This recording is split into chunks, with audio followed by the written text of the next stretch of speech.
അതെ. എടി പൊട്ടി, എടി ഞാൻ 6 മാസം മുന്നേ തേച്ചിട്ട് പോയതാ ഇവനെ. അന്ന് ഇവ എന്താ പറഞ്ഞെന്നറിയോ? നീ അല്ലെങ്കിൽ നിന്റെ അനിയത്തിയെന്ന്. ഓഹോ,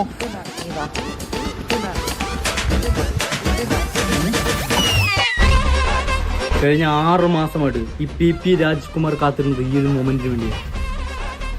പി രാജ്കുമാർ എന്നല്ലേ, അന്നെ പട്ടി രാജ്കുമാർ എന്നല്ല, പവർഫുൾ പേഴ്സൺ രാജ്കുമാർ എന്നാ.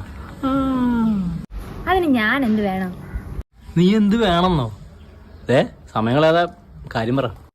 എന്ത് കാര്യം? നമ്മളൊരാഴ്ചയുടെ ഇഷ്ടത്തിലെന്ന് പറ. എടാ ഞാനേ ഇവളുടെ അനിയത്തിയാ. ഇവള് നിന്നെ 6 മാസം കൊണ്ട് തേച്ചെങ്കിൽ എനിക്ക് നിന്നെ തേക്കാൻ വേറെ 6 സെക്കൻഡ് മതി. അവന്റെ ഒരു ബെറ്റം പരിപാടി. നീ അതെ, വീട്ടിലെ അനിയത്തിയെല്ലാം ഉണ്ടോ? ഇല്ലടാ, അമ്മുമ്മയുണ്ട്.